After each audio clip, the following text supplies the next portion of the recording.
Ya contoh yang real, beberapa bank sekarang sudah tidak mau membiayai bisnis batubara. Tanah itu harus diselamatkan. Seharusnya sama dengan kita menyelamatkan batubara lah. Ini yang mesti sebenarnya dilihat ya. Kalau kita ngelihat bekas tambang itu, misalnya kita melihat selfie nih, keren-keren, belakangnya danaunya biru dan sebagainya. Mestinya kita nanya, ini sebenarnya direncanain nggak dulu? Gitu. Perlu ada pengaturan ya secara keseluruhan.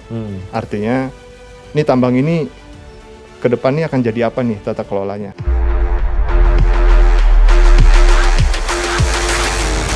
Halo sahabat OMB, obrolan Jumba.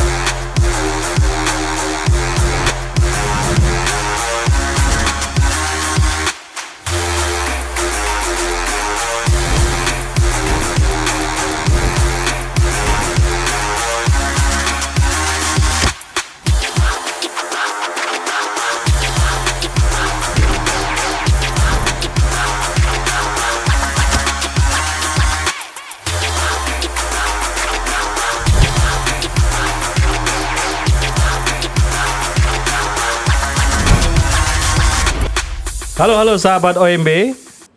Kali ini luar biasa, kali ini kita kedatangan untuk isu-isu ke depan ya, isu lingkungan dan ini juga sangat terkait dengan masalah-masalah saat ini, masalah-masalah pertambangan. Hari ini telah datang Dr. Chandra Nugraha. Halo Chandra Nugraha. Bung Chandra, lu panggil lu bagusnya apa ya? Chandra aja. Bung Chandra ya. Nah, kalau kita bicara lingkungan, tentunya dunia pertambangan lah yang menjadi spotlight kita. Karena Bung Chandra ini kerjanya, lu kerja di pertambangan terus ya? Ya, sejak lulus. Pertama di Bakri, di apa? Di grup tambang batubara. Tambang batubara, terus kemudian pindah ke tambang emas. Tambang emas ya. Ya, oke. Nah, dia ya tambang emas kita tahu sendiri ya, Mercury lah ya. Freddie Mercury. Oke. Nah, ini sebenarnya banyak sekali isu yang bisa kita ambil, tapi kita hanya membahas isunya saja ya. Tidak aktor, tidak masalah-masalah lain. Kita pertama batubara, Chan ya. Batubara. Nah, di batubara nih gimana, Chan? Kita supaya efek lingkungan ini bisa minimalisir gitu. Silakan Chandra. Ya, kebetulan lulus itu masuk ke tambang batubara yang bisa dikatakan terbesar ya di Indonesia. Jadi saya banyak belajar di situ bagaimana pengelolaan lingkungan yang dilakukan. Gitu ya. Dan memang sangat kompleks karena batubara itu kan bentuknya di bawah tanah itu bentuknya lapisan. Jadi kalau mau gali ya harus dibongkar semuanya di atasnya. Kecuali nambangnya bawah tanah. Nah, kalau bawah tanah tuh kayak ngebor gitulah ya ke dalam gitu. Jadi karena luas, tata kelola lingkungannya juga jadi luas gitu. Terutama tata kelola air gitu ya. Habitat satwa dan di atasnya sebagainya gitu. Apalagi Kalimantan waktu itu masih sangat baik ya kondisinya gitu. Dan masih perawan ya. Ya begitulah ya. Jadi orang hutan isunya juga, kemudian ya kalau air jelas ya, karena air itu kan bukan urusan air yang jatuhnya, tapi bagaimana tempat jatuhnya kan. Itu. Ya, tempat jatuhnya sudah terbuka ya cepat ngalir ke luar gitu dengan tidak ada penyerapan ke dalam tanah dan sebagainya, tentu bawa sedimen ke sungai dan sebagainya. Gitu. Jadi tantangannya di batubara seperti itu. Apalagi Kalimantan kan hujannya tinggi ya. Makanya hujan tinggi. Makanya kan hutan di sana sebenarnya hutan hujan tropis Dipterocarp. Dipterocarp itu jenis famili tanaman kayu-kayuan yang kuat gitu. Gitu. Terkenal lah kondisi. Saingannya Brazil kali ya? Iya. Untuk kondisi tropis yang mirip-mirip ya. Gitu. Ya. Nah, jadi sebuah hutan tropis yang kayunya macam-macam banyak dan juga mungkin ya diversifikasi juga ya, keanekaragaman hayatinya juga luar biasa ya. dan kita punya ingin nambang di situ, persoalan muncul di situ ya. Ya, pastinya. Bagaimana kita nambang juga, lingkungan juga terjaga. Nah, ini apa nih? Ikutin standar apa, isu atau apa? Jadi masalah lingkungan ini unik. Ya. Ya, di awal-awal sebelum awal dia ada FS di awalnya kan. ada pastinya gitu. Dan zaman saya masuk itu bisa dikatakan operator-operator atau penanam modal dari luar negeri itu masih banyak ya. Ya. Dari Australia terutama yang sudah duluan nambang. Nah, kalau luar negeri tata kelola harus baik dong. Betul. Nah, Dan justru karena bawaan dari luar ini kita Iya. jadi banyak belajar Oke. gitu. Bagaimana mengolah air asam apalagi gitu ya, jadi isu gitu. Nah, itu yang kemudian terbawa lah ya di tata kelola perusahaan itu dan juga menjadi contoh bagi perusahaan-perusahaan lain yang dimiliki oleh orang Indonesia gitu. Jadi itu salah satu kelebihan dari penanam modal asing terkait dengan lingkungan pada saat itu. Gitu. Nah, selain air tadi, isu di tambang ini apa kalau lingkungan yang penting-penting? Yang penting-penting. Itu termasuk orang hutan termasuk ya? Ya. Nah, nambang itu kan karena Tuhan ciptainnya di bawah tanah ya. Jadi mau nggak mau kan kita harus bongkar nih. Bongkar. Nah, kalau udah terbongkar ya pastilah pohon-pohonan nggak ada. Nggak ada.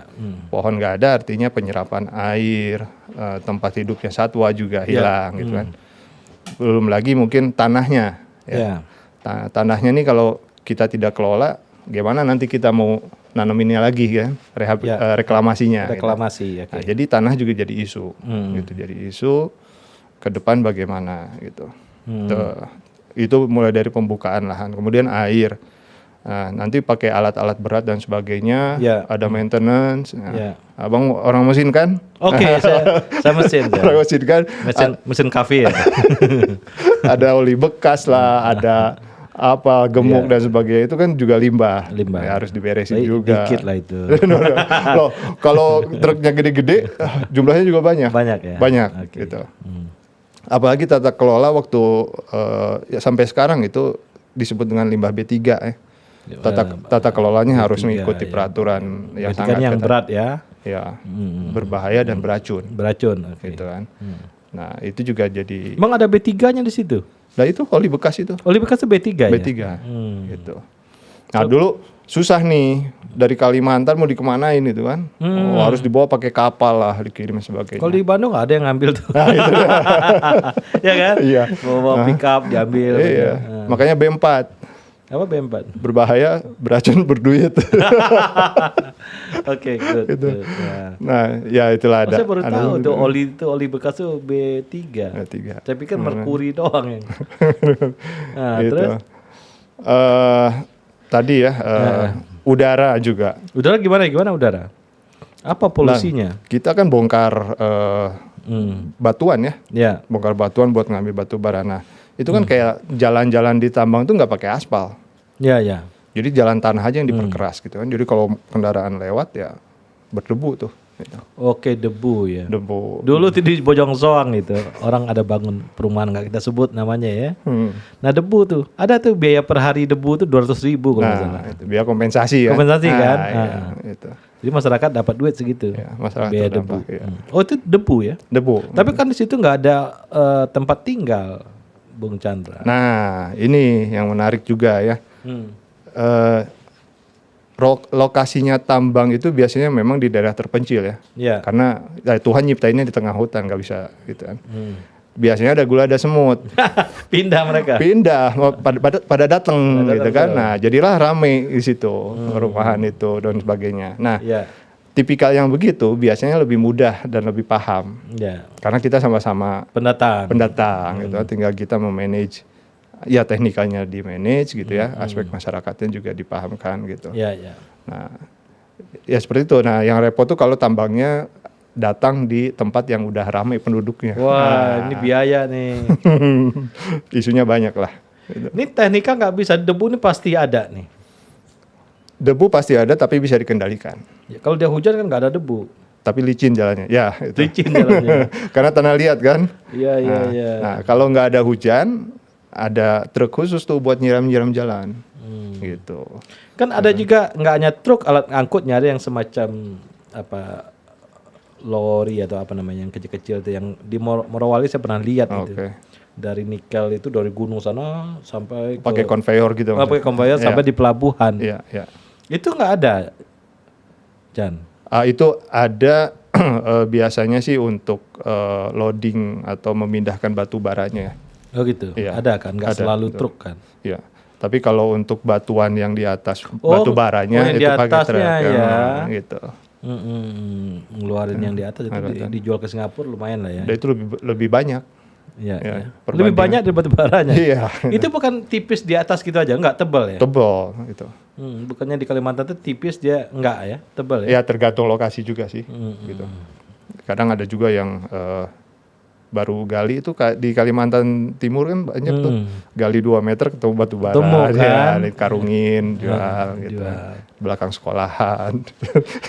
Nah yang liar itu ada yang gitu, ada juga ya dia ambil dia jual gitu ya? Tanpa izin lah ya. Tanpa izin ya. Tanpa izin ya. Dan kalau perusahaan yang kayak perusahaan-perusahaan yang udah listing misalnya yang udah di bursa saham kan susah deh itu mempertanggungjawabkan. Ya semakin kesini semakin ketat ya. Termasuk yang sekarang kan ESG itu ya. Environmental, Social, and Governance. Coba jelasin itu dulu lah Bung Chandra supaya kelihatan cerdas dikit nih. Ya. Ini sebenarnya salah satu mekanisme untuk mengontrol juga dari eksternal gitu, terutama lembaga finansial. Ya, jadi lender atau lembaga keuangan itu untuk memastikan satu kegiatannya itu patuh lah ya, memenuhi aspek tadi ya sosial, environmental, sosial dan tata kelola. Ada satu set kriteria yang harus dipenuhi dan dilaporkan. Itu jadi semacam jaminan lah. Untuk itu gitu. ya. Kalau dia macam-macam kan sahamnya anjlok pasti. Ya, gitu. Dan ya, contoh yang real beberapa bank sekarang sudah tidak mau membiayai bisnis batu bara. Oh iya. Iya. Dia gitu. Stop karena dianggap ini isu lain climate misalnya kayak climate gitu. Segala macam. Ya, gitu. Ini cukong-cukong Mako sekarang biaya. Bang nggak masuk, yang lain masuk kan. Ya, gitu. Nggak peduli orang lain masuk aja. Nah itu ya jadi ada isu itu yang bikin orang hati-hati ya. Lebih hati-hati. lebih mawas diri lah. Mawas diri itu. Nah dalam prosesnya tadi ada debu, dalam awalnya itu dia ngabisin tadi ya tanah dan ada vegetasi di atasnya ya. Kemudian reklamasi ini menarik nih. Ini gimana? Kalau kita lihat di Bangka Belitung, Bung Chandra, nggak ada tuh, ya kan? Iya. Menjadi balong-balong, banyak balong. Jadi air kolong gitu ya, warna biru-biru gitu. Coba kalau ini reklamasi ini. Nah reklamasi kan sebenarnya kalau dari alur gitu ya, mulai dari eksplorasi, konstruksi, operasi, belakangnya kan reklamasi dan pasca tambang gitu. Jadi terlihat seperti di ujung memang bagian beres-beres gitu. Nah reklamasi itu menurut best practice-nya yang di Indonesia itu ada 2. Jadi yang pertama revegetasi, ditanami kembali. Tapi susah itu. Nah tanaman Kalimantan kan susah. Ada bibitnya? Ada. Nah, susah atau tidaknya salah satunya tadi syaratnya media tanamnya. Nah, jadi makanya tadi saya sampaikan tanah itu penting. Tanah tadi diambil lagi? Nah itu makanya ketika dibuka tuh awal tanah itu harus diselamatkan. Seharusnya sama dengan kita menyelamatkan batu bara lah. Oh gitu. Kalau buat orang lingkungan tuh begitu. Prakteknya dijual, enggak juga? Kagak, ditimbun misalnya kan.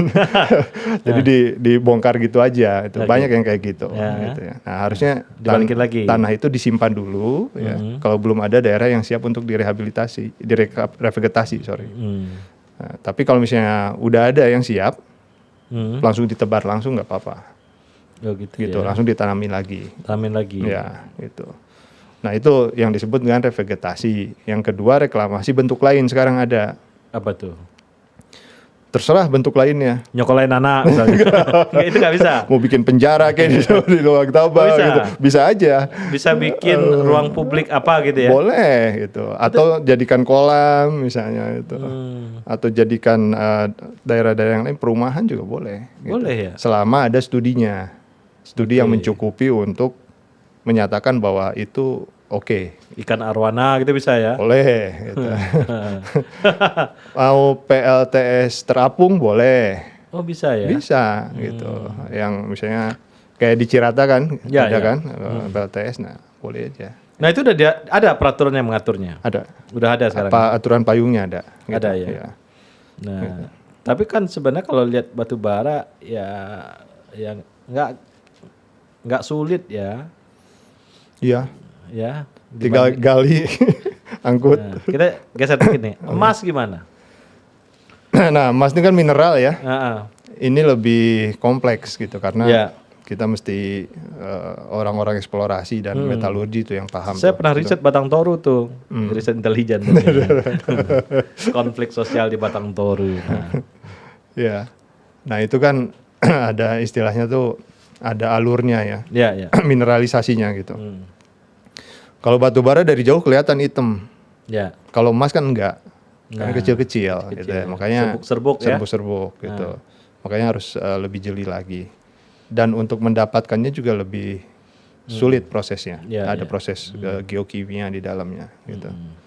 Ya, itulah teman-teman di metalurgi itu yang Ya, lebih paham metalurgi itu. dia apa namanya itu ya, Ya. semacam apa ya, ya bukan pengecoran, ya semacam apa yang sekarang tuh yang kalau tembaga dibawa itu dia harus dimasukin ke tanur-tanurnya ya. Smelternya, Smelternya ya. smelting ya. Betul. Nah, nah itu dia harus gitu kan? Ya.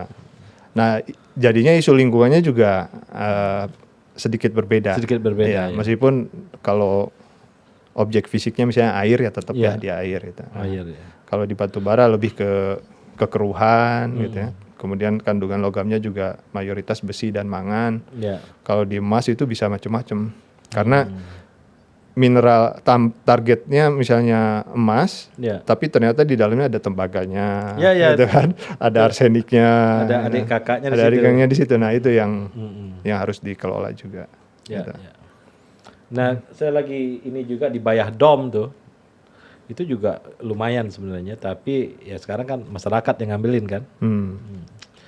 Tapi masyarakat nggak tahu yang gedenya sebelah mana, nggak tahu. Nah itu karena nggak kelihatan. Nggak kelihatan. Tapi di studi kita udah tahu nih di sini gitu. Tapi masyarakat nggak di situ. Oke. Nah, masyarakat paling nggak bisa itu di tata kelola kayak perusahaan. Dia hajar-hajar aja kan. Nah itu gimana, Bung Chandra? Kalau masyarakat itu yang masuk harusnya SDM ya, melakukan apa? Literasi atau apa? Pembinaan. Harusnya aparat. Harusnya aparat, luar biasa nih. Harusnya langsung aparat. Aparat, gitu. Karena ranahnya SDM adalah pembinaan yang punya izin. Oh gitu. Iya. Kalau itu udah. Kalau dia nggak punya izin nanti bisa dianggap sebagai pengakuan Oke. bagi yang tidak berizin ini. Ya, gitu. ya. Harusnya aparat ya. Aparat. Aparatnya apa nih ya? Aparat kan nggak ngerti lingkungan juga, gimana? Loh, di kepolisian itu ada, Bang. Ada ya? Yang kriminal khusus gitu kan. Kan KRUM, kriminal umum, krim sus. Nah, Krim sus nih. sus itu kejahatan lingkungan. Oh ya. Ya. Dia masuk situ bisa. Ya. Yang limbah-limbah B3 itu juga biasanya diteliti itu. Kehutanan, yang maling-maling kayu. Maling kayu. Nah, kayak gitu. Itu harus aparat yang masuk untuk memberesin ya. Iya, terus yang ilegal satwa liar dan sebagainya. Nah, Iya, gitu. iya. Nah, kalau reklamasinya gimana, Bung Chandra? Kalau emas tadi? Nah, ini kan karena dia mineral ya. Kalau batu bara itu kan sedimen gitu. Jadi jenis batuannya juga agak-agak beda ya. Iya, Kalau sedimen itu agak lunak lah itu, lebih mudah untuk natanya. Nah, yang mineral itu biasanya batu-batu agak keras itu. Ya. Jadi kebutuhan untuk media tanam tuh relatif lebih sangat diperlukan. Itu. Iya. mutlak lah katakan, karena agak susah nih tanaman Tumbuh tumbuh lagi. di batu gitu Iya, ya, iya. gitu. Tetap ditanam. Nah, hanya tambang mineral itu relatif lebih kecil dibanding batu bara, Oh, tidak sebesar. tidak sebesar itu, Batu gitu. bara, ya. Sehingga nggak begitu luas lah. Ya. Dulu saya di batu bara ngerehab setahun bisa 800 hektar Pak, nanam. 800 hektar. Iya. Jadi pasukan saya yang nanam-nanam itu 200 orang tuh, gitu. Penduduk setempat. Pendatang juga sebagian gitu kan. Jadi kalau Itu yang ditanam apa misalnya, Bung Chandra? nah ada tekniknya ya. Yang pertama tuh kita nanam untuk mengurangi erosi dulu Oke. ya. Tadi kan tanah ya. Saking berharganya gimana caranya tanah kalau kedatangan hujan nggak kebawa. Tanam sereh nih kayaknya. Tapi bisa juga tuh seret itu kan sekarang banyak juga tuh ya dipakai. Jadi ada tanaman cover crop namanya. Cover crop. Polong-polongan, Polong-polong itu nahan dia. kacang ya, jenis kacang. Jadi dia ngerambat kan. Oke. Dia jenisnya kan legum ya, jadi dia bisa fiksasi nitrogen juga dari Ini udara. apa Latin-Latinnya gini, ini seru nih. Oh gitu ya. Legum ya. Gitu. Terus? Nah, setelah itu stabil ya, atau kadang berbarengan juga kita nanam tanaman yang cepat tumbuh naiknya. Oh ini ya, Model tumpang sari ya. sengon. Tapi tumpang sarinya yang kecil dulu, yang gedenya berikutnya gitu. Iya, gitu. Hmm. Model sengon gitu ya, atau sejenis lamtoro gitulah. Yang pohon-pohon yang besar tadi apa jenisnya? Yang kan di Kalimantan banyak banget tuh. Nah itu baru yang ketiga. Oh yang ketiga Ya. baru itu. Kan itu lama gedenya. Betul, lama gedenya. Kedua agak-agak manja. Oh manis manja nih. Jadi temperaturnya tuh harus Enggak mati dia? stabil kalau enggak itu. Saya pernah, Gitu. Bung Chandra, saya nanam pohon nira, pohon apa ya? Nira tuh aren ya. Iya. Itu manis manja juga tuh, Iya. gampang mati. Oh, gua kira karena arennya manis. Gampang mati. Dia hanya bisa tumbuh kalau si burung makan buah kolang-kaling ya. Buah kolang-kaling dimakan, dia sama burungnya baru tumbuh dia. Oh. Kalau kita sendiri yang nanaminnya, Iya. ya tumbuh tiba-tiba mati. Sama dengan manggis itu juga gitu. Manggis itu susah juga tuh Gitu. tumbuhnya. Kayaknya iya ya. Oke. Makanya manggis tuh ya di daerah tentu di Bogor ada, Tasik ada, tapi di daerah lain agak susah dia. Nah, kita balik yang tadi ya. Ya. Dia nggak susah tumbuhnya ya. Ya. Jadi perlu ada trik lah. Ada trik Gitu, ya. Tapi saya yakin sih kalau semakin kesini bioteknologi semakin canggih gitu Iya. ya, akan ke depan akan lebih Kultur baik. jaringan, Kultur jaringan, apa segala macam ya. Ya. Dia kalau di situ dia pakai biji, pakai apa? Nah, sumber itu kalau yang tanaman cepat tumbuh gitu kayak sengon dan sebagainya biasanya kita dari biji. Dari biji. Karena dia cepat. Cepet ya. Nah, kalau yang tanaman lokal, nah yang cepat tumbuh itu biasanya yang daur panjang gitu. Iya. Umurnya tanaman lokal kita biasanya ngambil dari hutan-hutan sekitar, anak-anakannya cabutan. Anakannya ya? Nah, Oke. Nah, itu yang menarik sebenarnya. Anakan-anakan dipindahin. Nah, anakan ini munculnya dari biji atau dari mana, Bu Chandra? Biasanya dari biji. Dari biji. Kan dari hutan asli ya. Ah. Gitu. Nah, di situ diambil anakannya Diambil, dipindahin. gitu. Nah, Nah, itu biasanya yang tahu itu teman-teman lokal yang ngerti. yang ngerti di sana. Makanya dulu saya pernah punya tim orang-orang lokal yang kerjanya khusus nyari Dari itu anak-anakan lokal. Ini tacit knowledge ya, pengetahuan karena pengalaman ya. Betul, Nah, betul. Iya. Dan kadang-kadang tanamannya itu kita nggak tahu juga namanya, mereka menamakan ya itu, Nama lokal. Nama lokal ya. Iya, nama lokal. Gitu. Nah, tadi kan tanaman itu dibongkar ya. Ada kayu-kayunya itu kan, kayu-kayu segala macam. Itu dipakai juga orang pertambang gimana? Dijual juga atau gimana itu? Kalau dalam aturan gimana? Nah, itu urusan tegakan ya. Karena sebenarnya tambang itu cuma boleh ngambil yang bawah. Ya. Yang di atasnya yang kayu yang bernilai ekonomi itu harus istilahnya dikompensasi lah. Harus dibayar ganti rugi gitu. Kita bayar ke kehutanan. Nanti kehutanan yang ngambil. Enggak, kalau udah dibayar mau buat kita. Buat perusahaan. Oke. Nah, nanti sama perusahaan dipakai buat bikin patok, Macam-macam lah ya. gitu. Nah, kita balik yang nanam tadi aja. Nanam tadi itu dia punya ini enggak? Dan jadi punya kebun sendiri untuk bibit gitu. Ya, disebutnya nursery kita. Nursery. Nursery. Yang paling banyak apa? Sengon. Ya karena dia diperlukan untuk pertumbuhan yang cepat, biasanya sengon yang banyak gitu. Nah, tapi tetap ada satu bagian yang khusus untuk membibitkan tanaman-tanaman lokal gitu. Oh, ada juga. Ada gitu. Dia sistemnya anakan tadi atau apa kultur jaring apa segala macam enggak? Atau biji? Kayak mahoni itu kan dia biji ternyata. Mahoni biji. Yang dia ada buahnya yang kayak gitu Iya, kan. iya. Nah, dia kalau kering tuh tas gitu kan. Iya. Itu diambil kan? Iya, gitu. Ya, jadi tadi biji ya, sumber tanaman itu biji, yang kedua cabutan ya, anakan dari hutan. Yang ketiga stek bisa juga. Stek bisa? Bisa. Gitu. Oh iya, stek bisa ya. harusnya ya. Ya. Gitu. Ya, itulah standar untuk Itu ditanam. pembiakan ya. Saya pernah tuh melakukan penanaman di daerah Karembi itu Sumedang. Nah itu aturannya 5 tahun. Kita nanam nih, kasih ke penduduk sekitar. Pokoknya kamu nanam ini di daerah Karembi banyak yang ini ya, yang perlu reboisasi tanam. Tapi 5 tahun artinya satu tanaman 50.000, dalam 5 tahun nggak tumbuh, duitnya nggak dapet, ya kan? Kalau mati kamu nanam lagi di situ. 50.000, 5 tahun. 5 tahun. Gila aja lo. 5 tahun. Tapi kan dia dapat luas banyak. Luas ya, kan? oke. Nah, ini Volume dia ya. satu tanaman 50.000. Kalau dia dapat 1 hektar berapa, Jan? Oke. Jarak tanam paling berapa? 40, anggaplah 1 meteran ya. Dapat banyak nih. Oke. Ya gitu. Tapi pembayarannya nunggu 5 tahun. Kagak, pasti dikasih DP lah, apalah lo. Kira. Begitu menyiksa orang, bapaknya meninggal gimana? Ya kan. Nah, tapi rata-rata tumbuh. Kita juga mikir cari tanaman yang gampang tumbuh juga, jangan susah-susah juga kan. Nah daerah situ ya tumbuh gitu ya, tumbuh ya udah. Kita paling mentoring, monitoring ya, lihat kayaknya udah deh lunasin aja. Enak tuh kalau kayak gitu memang bisa. Di misalnya diterapkan di tambang gitu. Gue bayar kalau tumbuh 5 tahun gitu kan. Wah. Tapi jangan yang susah loh tanamannya kan. Ya kan, tanaman yang gampang tumbuh juga.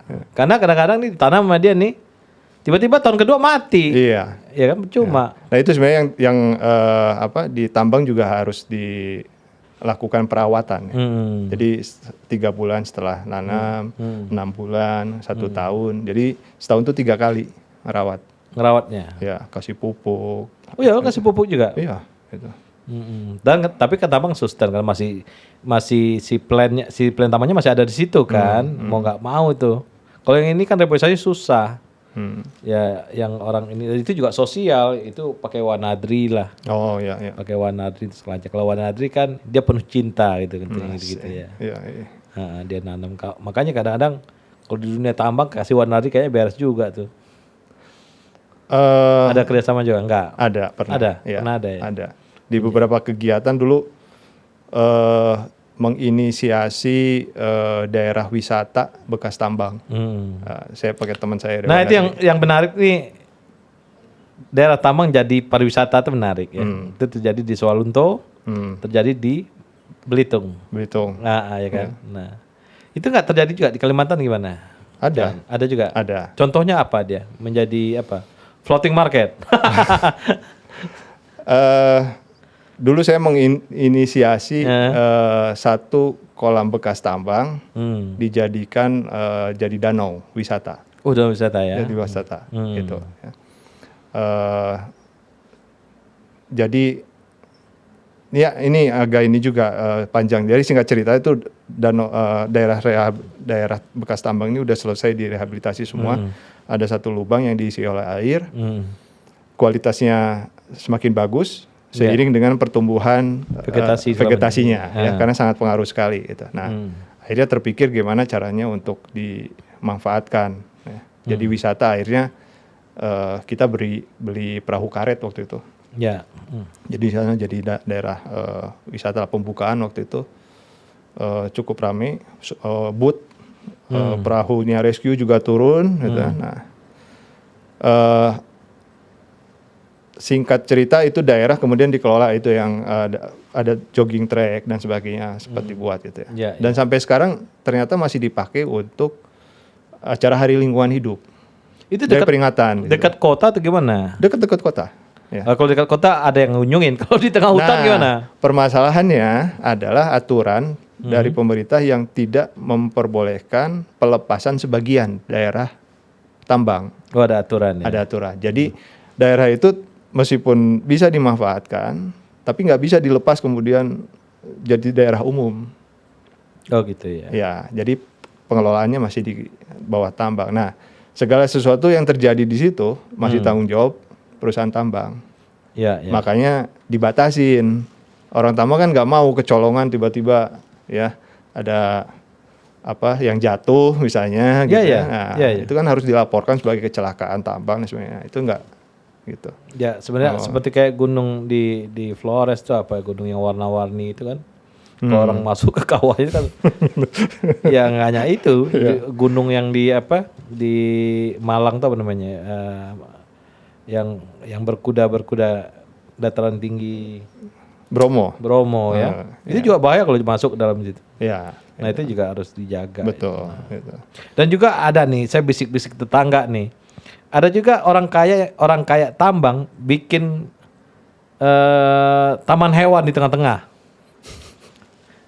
Itu gimana itu ya? Atau boleh konservasi lah ya? Iya, mungkin ya. Mungkin kerjasama dengan yayasan orang hutan ya. Judul-judulnya ya bisa lah. Bisa gitu-gitu juga ya. Nah, ini yang mesti sebenarnya dilihat ya. Kalau kita ngelihat bekas tambang itu, Ya. misalnya kita melihat selfie nih ya, keren-keren, belakangnya danaunya biru dan sebagainya. Mestinya kita nanya, ini sebenarnya direncanain nggak dulu gitu? Oke. Atau nggak sengaja kejadiannya itu? Kalau nggak sengaja nggak apa-apa dong. Kalau nggak sengaja berarti nggak niat dari awal untuk bikin kayak gitu. Oh gitu ya. Iya, dan nggak sengaja tuh bisa jadi gagal. Nih lu nih. Iya, atau jadi bagus gitu ya kayak yang selfie sekarang gitu. Ya udahlah ini udah ini ya. Gagal ya udah bikin ini gitu. Nah, kayak gitu kan. Ya, Nasi udah jadi bubur, biar enak kasih ati ampela itu ada. Apalagi Kalimantan dengan curah hujan tinggi, ya. Gitu. Curah hujan tinggi. Ya. Makanya pertanyaan tadi bagus. Itu kolam ada di hutan atau dekat kota? Nah, ini sebenarnya menarik kalau ngelihat banyaknya perusahaan di Kalimantan, kemudian merencanakan misalnya bekas tambangnya untuk apa? Oh, untuk wisata. Gitu. Itu biaya kayaknya itu wisata. Biaya lebih sedikit kayaknya. Iya. Tapi kedepannya siapa yang wisata ke situ? Iya kan? Banyak banget tempat wisata kolam. Kolam ya. Iya, itu juga ngaco juga sih bikin tempat wisata ya atau tempat untuk olahraga dayung ya. Enggak, sebenarnya perlu ada pengaturan ya secara keseluruhan. Artinya ini tambang ini ke depannya akan jadi apa nih tata kelolanya. Ya udah, lu nggak boleh jadi bikin lubang bikin kolam wisata lagi. Kolam wisata tuh daerah sini aja nih gitu ya. Yang aksesnya bagus atau apa. Ini jadiin aja buat perkebunan misalnya. Ya, ya. Atau ini jadi sumber air Ya. untuk air baku gitu ya untuk masyarakat nanti gitu. Ya. Nah, itu harus ada yang ngatur. Ada yang ngatur ya. Iya. Nah, kita sedikit ke kasus yang sensitif nih, Bung Chandra. Yang dulu kasus Chevron tuh apa intinya? Chevron yang akhirnya orang tuh masuk pengadilan kan? Oh, yang bioremediasi. Bioremediasi, coba di literasi dulu bioremediasinya apa? Supaya para sahabat OMB ini tahu nih bioremediasi ini apa. OMB. Ya sebenarnya saya bukan orang minyak ya. Oke. Saya cuma mengamati aja bahwa ada satu kegiatan yang memang harus dilakukan Bakterinya bisa mengurai oleh perusahaan ya untuk mengembalikan ya remedial. Ya, Bapak dosen kan ya, mahasiswa kan remedial biar bagus nilainya gitu kan. Nah, jadi itulah tekniknya gitu ya. Dengan bioremediasi menggunakan bakteri gitu. Nah, singkat cerita sebenarnya kan. Lu nggak punya pengalaman di situ ya? Ada dulu. Ada, oke. Ini ada. Kan berarti lu ada pengetahuan. Makanya agak sedikit. Oke.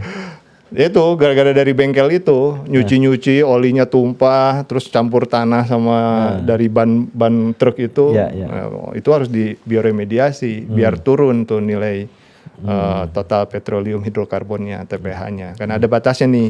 Nah, singkat cerita yang konon di Chevron itu udah dianggap memenuhi, masih diturunin lagi Oh, gitu. nilainya, sehingga keluarlah biaya. Nah, biaya ini yang dianggap konon ya, gitu.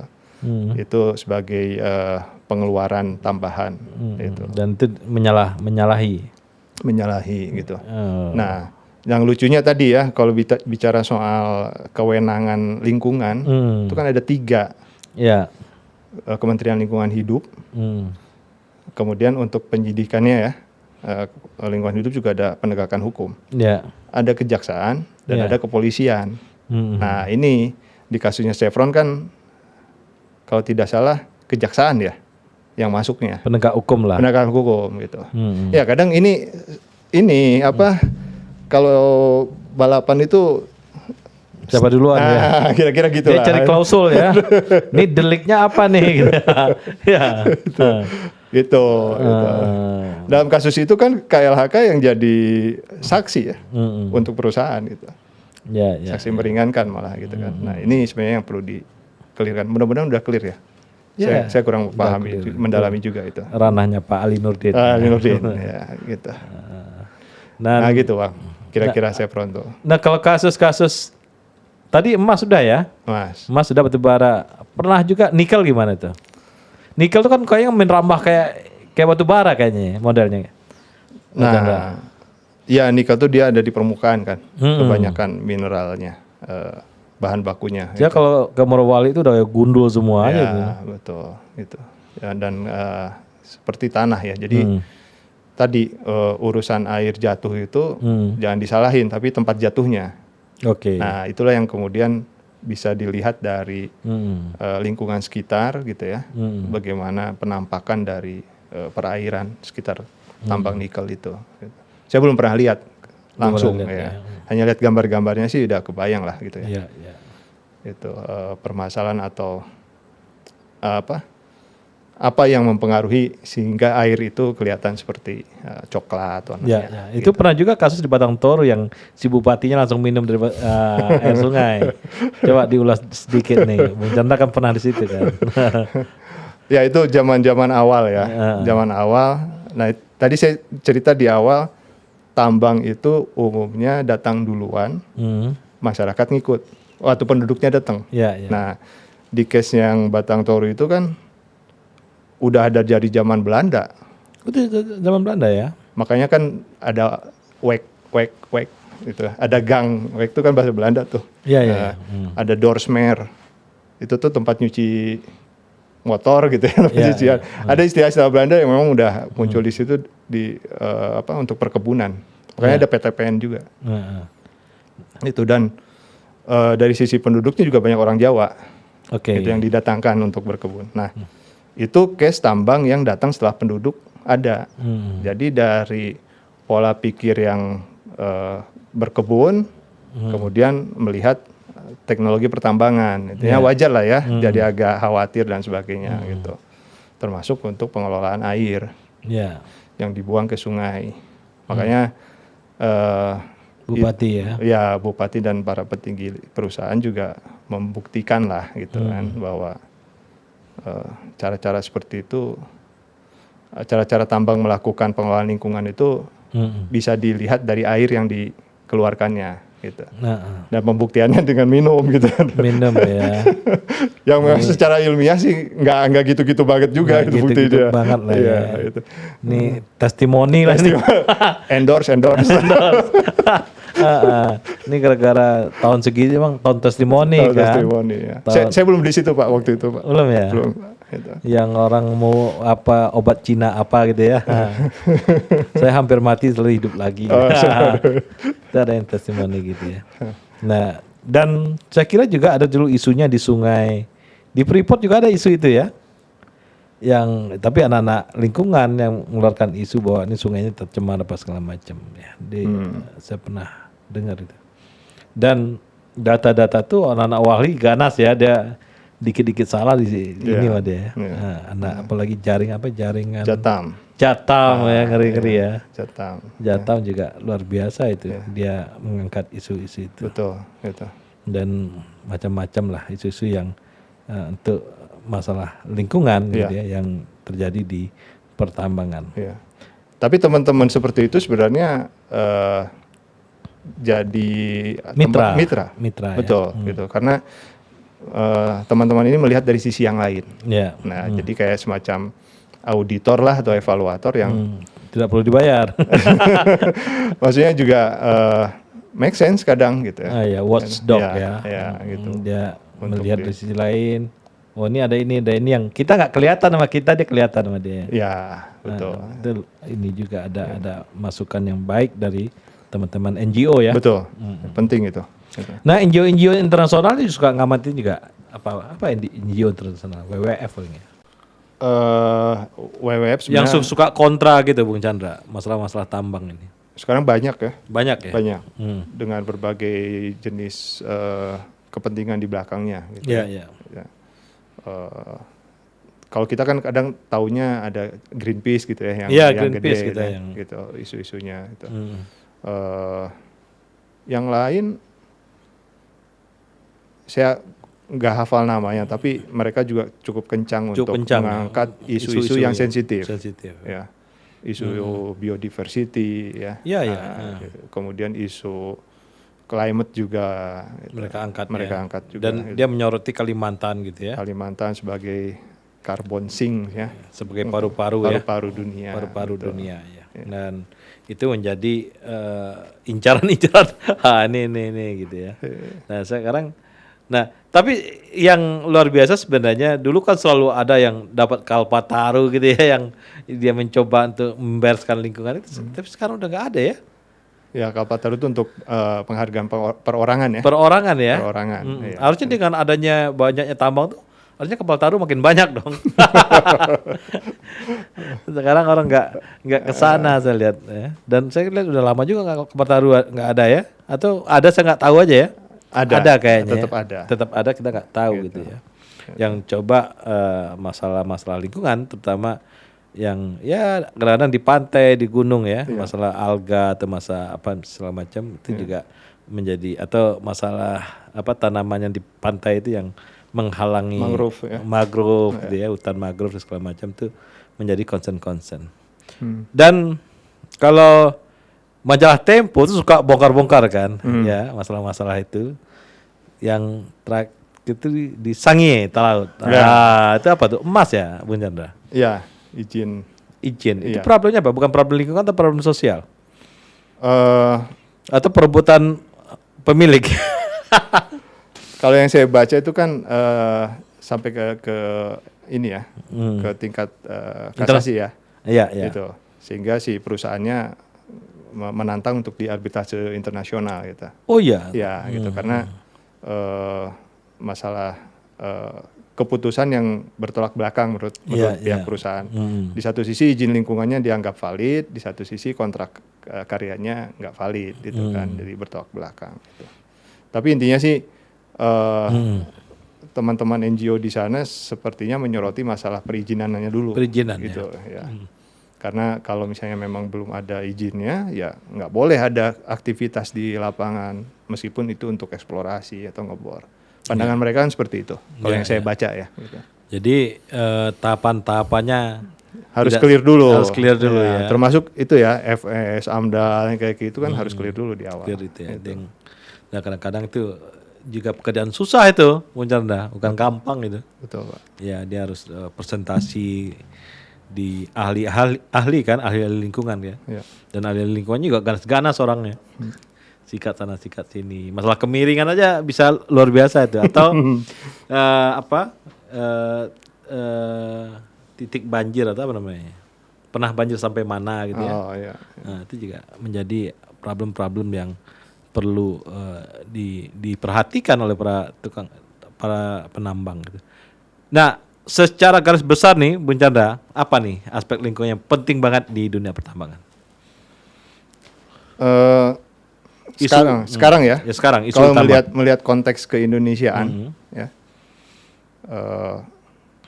Pakai bahasanya Cak Nur ya. Keindonesiaan gitu ya. Kenusantaraan, keindonesiaan. Itu sebenarnya ke depannya Indonesia mau jadi apa? Di daerah-daerah bekas tambang ini ya. Karena secara ekonomi sangat tergantung banget sama barang tambang. Ya. Yang kedua apalagi isu climate. Dan tambang ini bertolak belakang dengan lingkungan ya?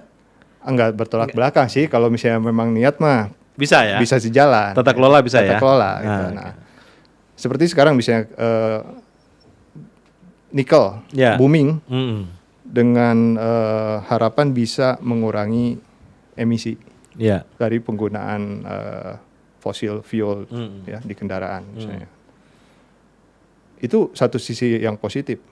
Tapi kita juga mesti melihat secara keseluruhannya. Tambang nikel tadi yang Bapak singgung gitu ya. Nah ini ke depannya akan jadi apa gitu setelah habis? Kan akan habis. Gitu. Non-renewable. Ini supaya nggak kena Dutch disease Mas Pak Chandra ya. Jadi dunia tambang biasanya kalau sudah selesai kotanya dimati kan. Nah gitu. Jadi jangan sampai kutukan sumber daya itu terjadi, sumber daya alam gitu natural course lebih ke sana ya. Ke sana. Jadi ya kita mesti mikirin juga lah ya ke depan gitu. Itu sustainability di daerah tersebut ya. Di daerah tersebut. Nah, kalau kita bicara Belitung misalnya dia geser jadi pariwisata ya kan. Sawalunto ya. Sawalunto udah geser pariwisata juga kan? Ya. Pariwisata. Sebagian kecilnya. Tapi yang sukses kan Belitung ya, geser dia. Geser jadi pariwisata gitu. Bukan pariwisata di ini ya di tambangnya sih di pantainya kan. Di pantainya. Tetap gitu. Pariwisata di bekas tambangnya masih belum. Ya bisa ini orang sekarang pelihara arwana di situ. Arwana, oke. Itu masih oke lah. Atau ya tadi bikin kolam juga bisa ya. Bikin dibagusin dia. Menjadi inilah waterboom ya. Ya nggak apa-apa lah, Belitung masih banyak penduduknya di sana. Masih banyak penduduknya. Kita kalau naik pesawat tuh kelihatan banget loh, Bung Chandra dari atas kan. Waduh, parah nih ya. Sama kalau kita ke mana Morowali gitu ya. Wah, kelihatan banget kan di situnya. Lubang-lubangnya apa. Kalau di sana kelihatan kayak tanah merah gitu kan. Wah, habis gitu kelihatan. Dan makanya kalau Bung Karno dulu kan kalau ahlinya belum ada ya biarin aja dulu ya kan. Dia nggak mau tambang dia, biarin aja dulu. Tapi kita kan anugerahnya Indonesia ini nggak akan mati, paling loyo-loyo aja. Karena sumber daya alamnya banyak kan. Loyo terus encok gitu rematik gitu kan. Rematik mati. Ke depannya. Nggak mati dia. Aman. Masih ada singkong, masih ada daun singkong, aman. Kembali ke zaman Kus Plus dong. Apa tuh? Tongkat kayu dan batu. Kita punya ikan, punya mineral, punya minyak, punya macam-macam. Punya matahari sinarnya juga terik. Ya, jadi dia nggak mati, tapi ya kalau kita nggak bangun dengan baik lingkungan ya, pertambangan best practices di pertama segala macam, kita akan loyo-loyo encok gitu ya. Itu. Itu. Jadi kita menghindari jangan sampai orang Indonesia ini encok ya, jangan inilah. Ya, tapi kalau tidak survive aja. Oke aja. Nah, untuk ini gimana? Untuk masyarakat ulayat ini gimana nih? Apa? Kan di Kalimantan banyak banget kan orang Dayak, orang apa segala macam. Gimana dia? Kan ada misalnya saya pernah kejadian tuh. Kita di Malinau di mana ya? Oh, bukan di Malinau, di daerah Sanggau kayaknya, daerah Putus Sibau. Kita mau bikin dam di situ. Dam kan vegetasi segala macam ya. Enggak bukan urusan vegetasi ternyata, urusan kuburan. Nah, ini gimana? Pernah kejadian, Bung Chandra? Kuburan itu jadi salah satu item dalam checklist penilaian kelayakan atau tidaknya suatu kegiatan. Itu saya pernah lihat di pembiayaan. Jadi salah satunya situs ya disebutnya gitu. Historical site gitu. Nah, itu harus diperhatikan gitu. Sehingga kalau perlu saya pernah baca kalau tidak salah ada pemindahan khusus. Nah, kalau Dayak kan susah, nggak bisa dipindahin. Makam-makam dan sebagainya, situs-situs itu ke tempat yang lebih aman. Ada beberapa suku yang nggak bisa dipindahin kan. Ya. Nah, itu juga. Akhirnya yang itu juga gagalnya gara-gara itu. Ada betul. Betul. Ya. Di si panglimanya, nggak bisa. Betul. Ya, itulah sebenarnya pentingnya sekarang itu kan musimnya atau udah lama sih risk based approach ya. Jadi pendekatan berdasarkan risiko. Jadi penilaian risiko itu penting, risk assessment tuh terhadap aspek environment, sosial, teknikalnya juga, safety dan sebagainya. Itu. Nah itu satu set itu harus dijalanin dulu tuh, diperiksa. Diperiksa dulu. Diperiksa. Itu di FS maksudnya atau di mana? Di aspek lingkungan. Di awal malah sebelum awal malah. ya pra FS tuh harus buat dulu mapping ya istilahnya, risk mapping gitu. Gitu. Jadi kalau misalnya kita melihat risikonya terlalu tinggi nih, ya udah nggak usah capek-capek bikin FS gitu. Gitu. Atau misalnya risikonya tinggi tapi masih bisa kita kendalikan ya dengan beberapa upaya, udah kita jalankan lagi kita. Kan pendekatannya bisa dengan teknologi, pendekatan kelembagaan, termasuk sosial tadi gitu. Nah, Bung Chandra terakhir nih ya. Ini optimis nih, lingkungan nih bagus walaupun dunia pertambangan juga bagus. Artinya dia beriring sejalan lah. Yakin? Apa dengan teknologi, dengan awareness, dengan literasi sendiri gimana? Karena terdidik sebagai seorang engineer, kita harus tetap optimis. Oh gitu ya. Harus ada optimis. Ada rekayasa. Harus ada rekayasa. Iya. Jadi go ahead lah. Alat yang bisa untuk menyelesaikannya adalah rekayasa. Teknologi ya. Teknologi. Gitu. Teknologi ya. Kalau nggak bisa teknologi kita jadi pakai seni lah ya. Gitu. Jadi tetap jalan dan seni agitasi. Nah, di sini sebenarnya aspek lingkungan ini bisa menggunakan rekayasa ya, menggunakan ilmu teknik lingkungan ya, untuk mengamankan itu, dan juga kita juga mendapat limpahan dari tambangnya sendiri ya. Betul. Sebagai komoditi gitu ya. Nggak cuma teknik lingkungan aja sebenarnya. Semua ilmu yang terkait ya. Dia ini ya cross cutting ya. Ya, biotek dan sebagainya gitu. Sekarang kan modelnya begitu. Modelnya begitu ya. Modelnya begitu. Kolaborasi itu gitu. Gitu ya. Itu Bang. Sahabat OMB, demikian perbincangan hari ini. Inilah Dr. Chandra Nugraha. Terima kasih.